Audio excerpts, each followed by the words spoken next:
Hey everybody, it's Gabe from the Spinecrackers podcast again.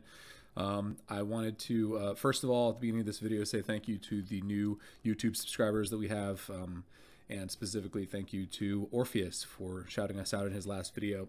If you're somehow watching this and you didn't come via him, absolutely go check out his channel. He's a fantastic thinker and reader, and someone who's really worth subscribing to and watching his videos.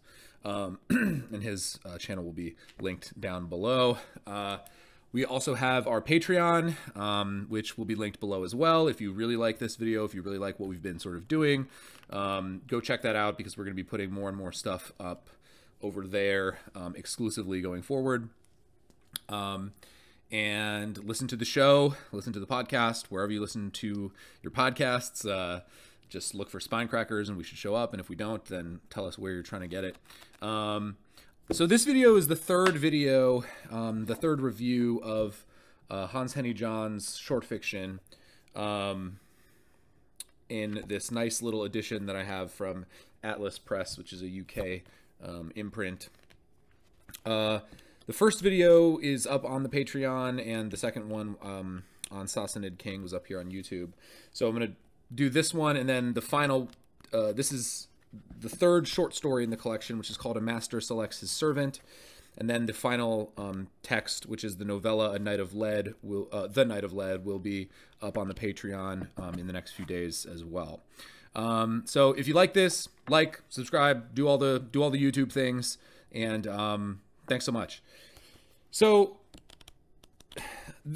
if you've watched either of the other two reviews that I've done of Jahn's short fiction so far, you'll know that he's a strange writer. His writing style is very non-linear, very sort of elusive, very you know, I think I mentioned in the first video that in the introduction to this text by the translator, whose name keeps escaping me, Malcolm Green. He mentions that Jahn is often sort of dismissed as a kind of a bad writer, in the sense of having a poor grasp of prose. But I think that Jahn is doing something different in those first two stories particularly.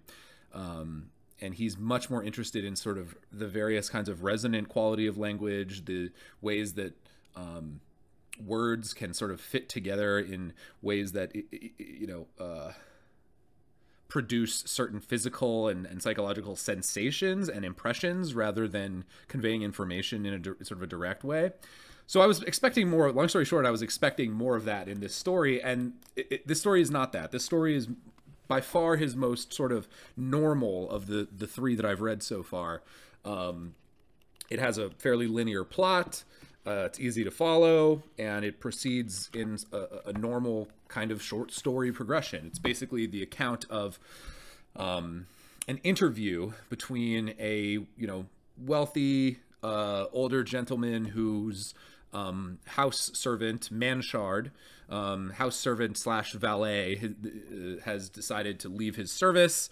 They had a bit of a fight, and Manchard quit, and he's looking to hire a new house servant, a new valet, and basically the duties are to drive him around, and to shave him, and general kind of housework.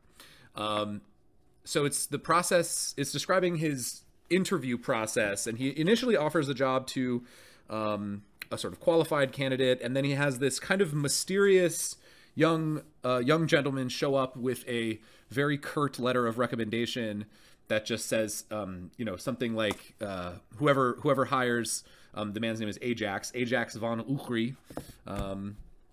Whoever hires Ajax will get more than he expects.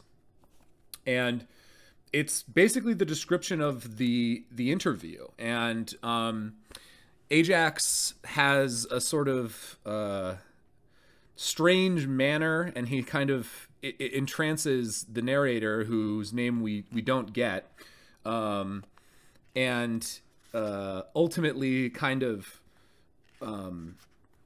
you know, he's not, Ajax is not, in the story, he's not depicted as rude per se, but his manner is not what you would expect in this sort of a job interview. He's very frank. He seemingly brings up sort of some strange, irrelevant topics. He walks about the room.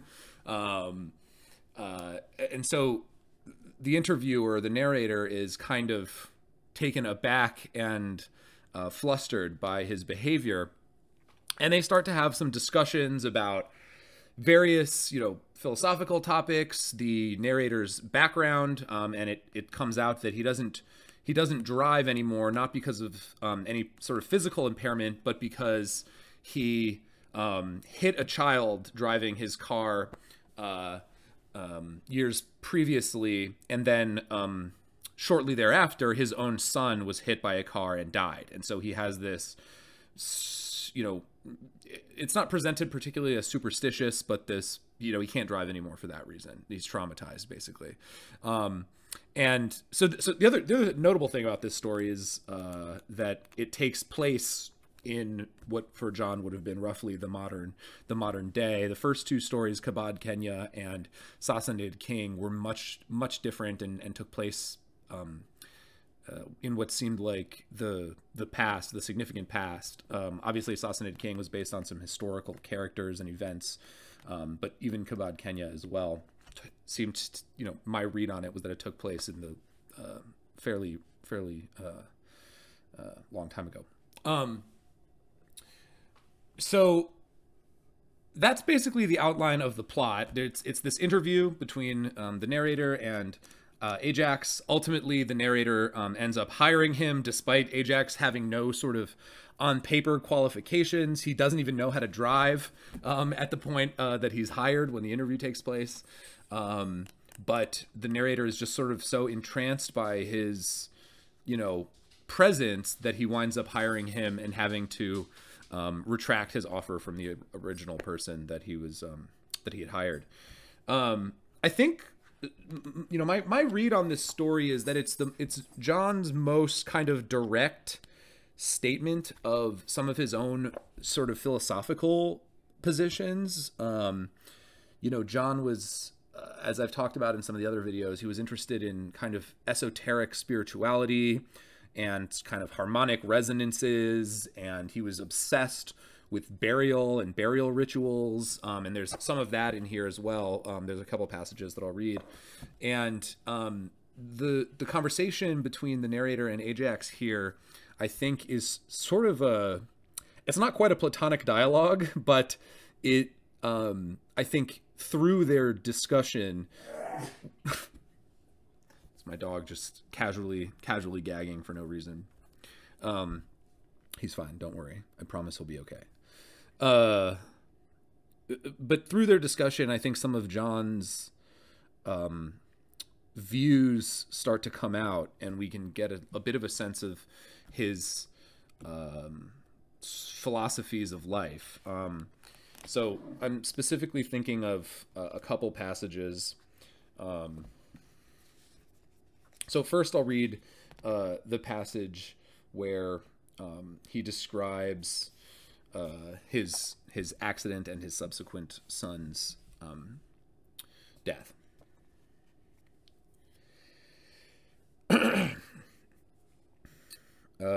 So in those days, I always drove my car myself. It was a delight for me.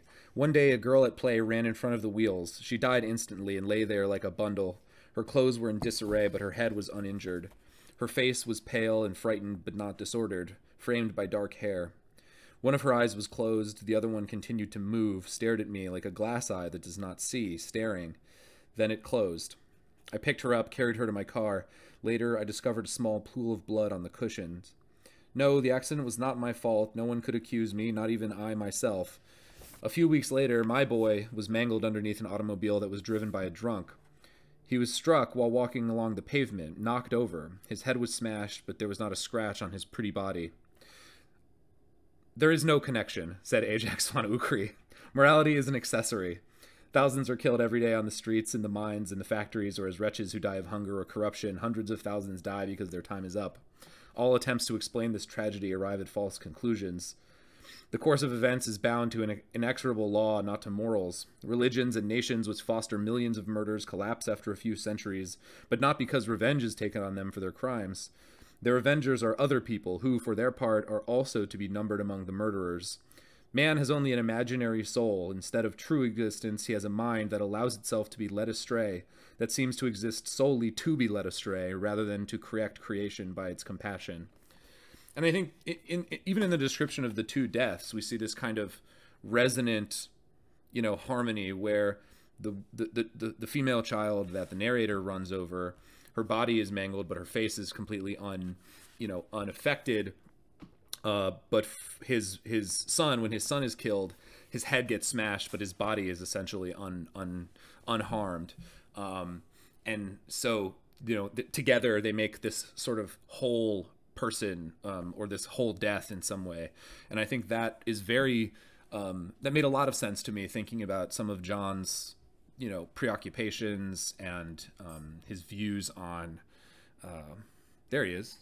Hey, Luther, are you okay?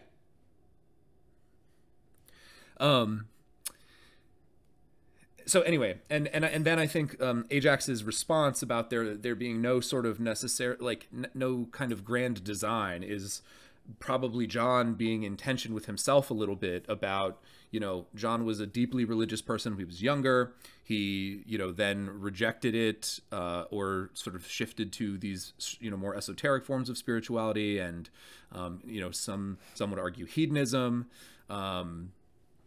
And so I think that there's this kind of back and forth between these two characters, and they, represent to some degree, it's not probably a one-to-one correlation, but to some degree, John's own kind of dualities, both throughout his life as he lived it and in his own mind thinking about these issues.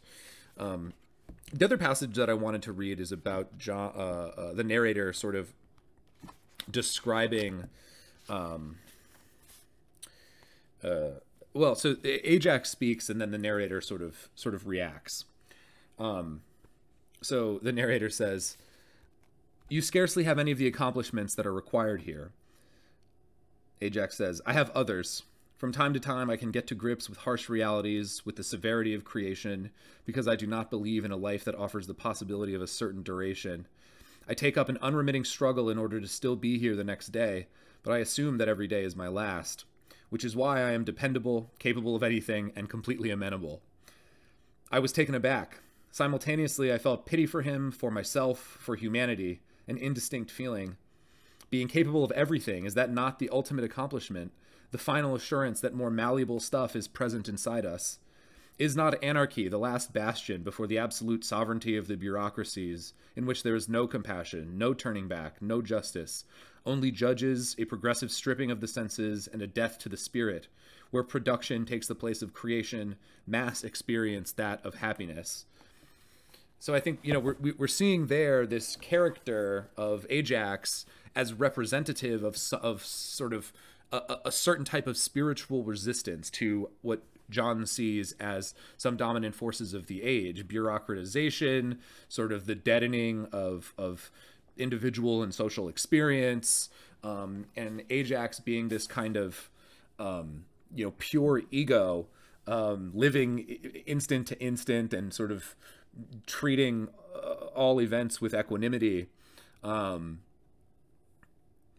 as a sort of antidote to that. It reminded me a lot, this story actually reminded me, or specifically the character of Ajax perhaps, reminded me of a book that we have mentioned on the podcast, but didn't actually do an episode on because we read it as a group before we started the podcast. But Ernst Junger's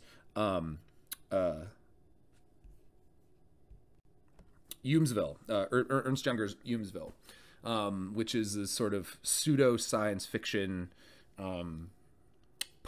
sort of post-apocalyptic, with very light sci-fi elements about a guy who serves in the court of a warlord, essentially, of a king, in the future, and he has a very sort of similar take on life to what you just heard expressed there. And specifically the reference to anarchy and anarchism, I think, is interesting because that character is sort of presented, the term Junger uses in the text is the anarch. that's the sort of the figure of the character from Eumesville, the main character from Eumesville, and I think that there's some overlap with the way that Ajax is described in this story and the way that that character behaves. So I think that there's some interesting resonance there.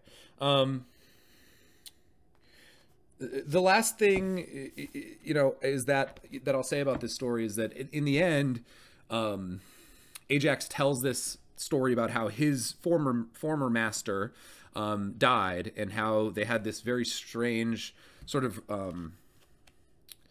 relationship near the end of his life. And he describes this scene, which is sort of very disturbing, where his master essentially asks him to